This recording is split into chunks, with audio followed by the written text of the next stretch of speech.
Buena gente, ¿cómo están? Espero que estén muy pero muy bien. En el video de hoy, que como les dije en el anterior video será el último del año, les daré mi opinión en algo que es totalmente subjetivo sobre las avanzadas.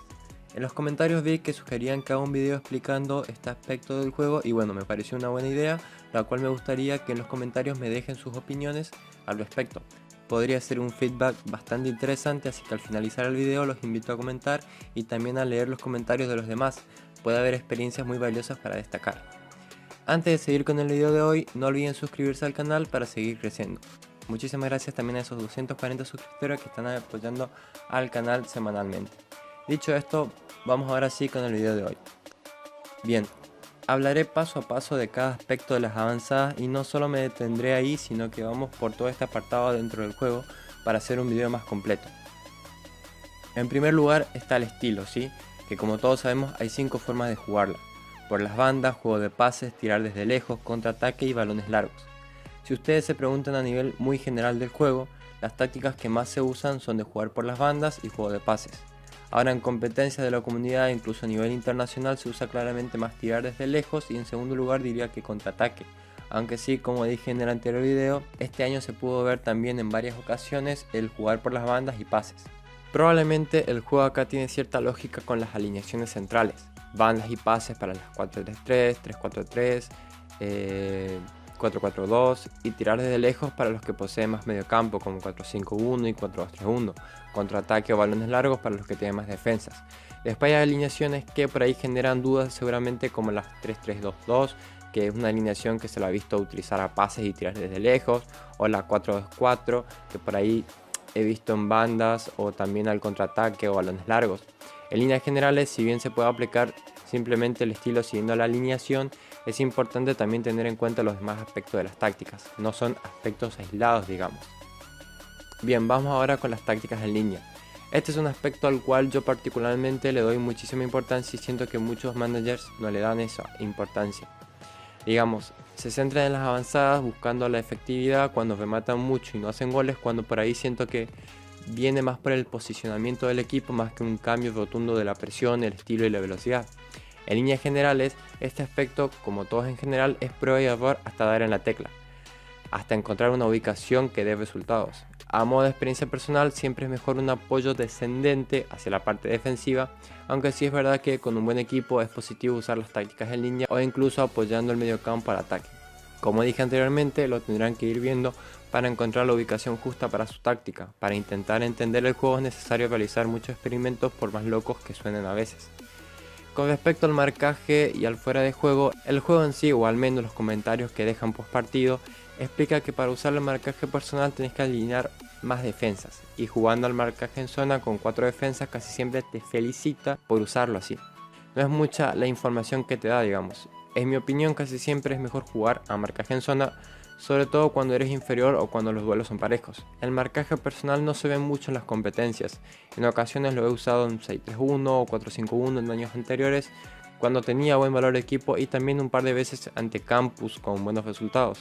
Pero en líneas generales el marcaje en zona es más recomendado que el marcaje personal. Por el lado del fuera de juego, generalmente también recomiendo no utilizar el fuera de juego.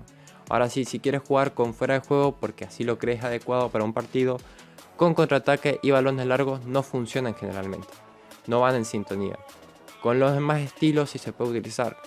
Por ejemplo, recuerdo una 4-5-1 que usaba con fuera de juego que sí me rindió muy bien en una batalla versus la selección francesa, ganando ante campos incluido, o 4-4-2 y 4-3-3 con fuera de juego ante 4-5-1 o 5-4-1. Es difícil por ahí encontrar una lógica que seguir cuándo usar y cuándo no. Un tiempo pensaba que era bueno usarle a las 4-5-1 usando 4-3-3. Al año siguiente pensé al revés. Suele variar mucho en ese aspecto. Como recomendación, ante la duda simplemente no utilicen el fuera de juego. Nuevamente esto es prueba y error hasta dar en la tecla. Antes de ir a las avanzadas está el tema de la agresividad, que probablemente dé para un video completo.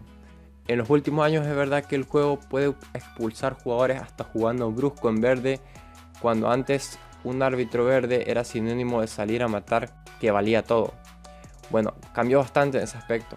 Se puede decir que ahora hay muchas más rojas que en años anteriores y que por ese motivo pienso y juego los partidos sin navegar tanto en este aspecto, jugando normal, cosa que antes no hacía porque no bajaba del agresivo. A veces incluso juego con cierta cautela apostando una roja del rival que generalmente sale bien, pero probablemente sea tema para un video aparte con más detalles.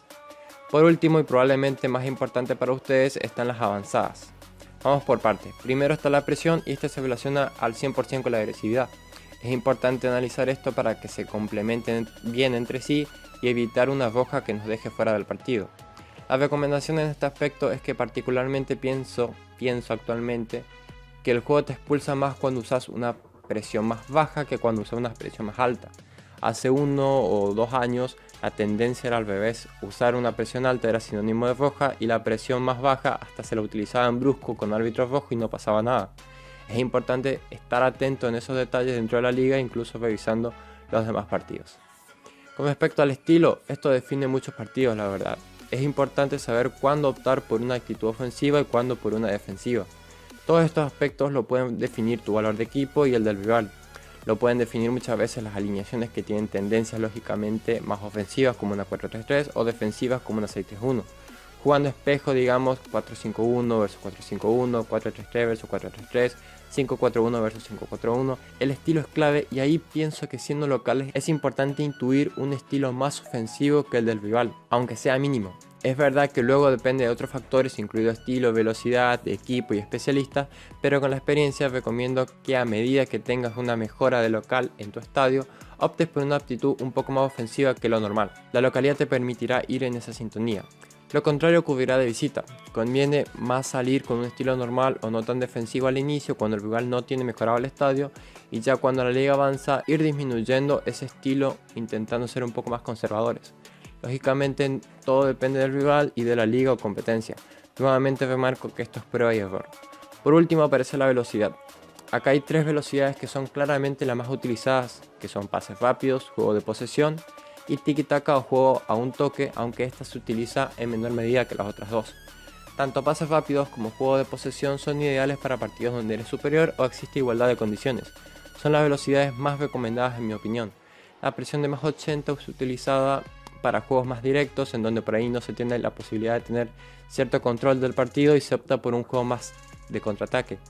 La presión de menos de 30 se utiliza muy poco y generalmente podría aconsejarse para partidos complicados también, en donde se apueste por cerrar el arco a 0 e intentar ganar el partido con alguna pelota parada a partir de los especialistas.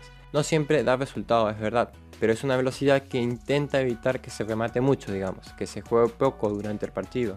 También se lo puede ver de otra manera, al ser una velocidad más volcada a la creación que busca el momento oportuno para aprovecharlo. Siempre que el rival no opte por una presión muy alta, es una velocidad de juego que puede darte una llegada más clara de gol que otras velocidades. Por último, volver a remarcar que esto va a depender siempre de probar y probar hasta que se encuentre algo que funcione. Es importante ir viendo en qué momentos rinden y cuándo conviene hacer cada movimiento para ir armando mentalmente varios conceptos sobre cómo jugar ante los distintos estilos de juego que los rivales pueden proponer en cada partido. Bien gente, hasta acá llegó el video de hoy. Si les gustó el video no olviden darle like y de compartirlo con sus grupos y amigos. Espero que tengan unas muy buenas fiestas con sus seres queridos y puedan disfrutar un poco después de un año bastante atípico. Nos volveremos a reencontrar ya en 2021. Un saludo, cuídense y buenos juegos.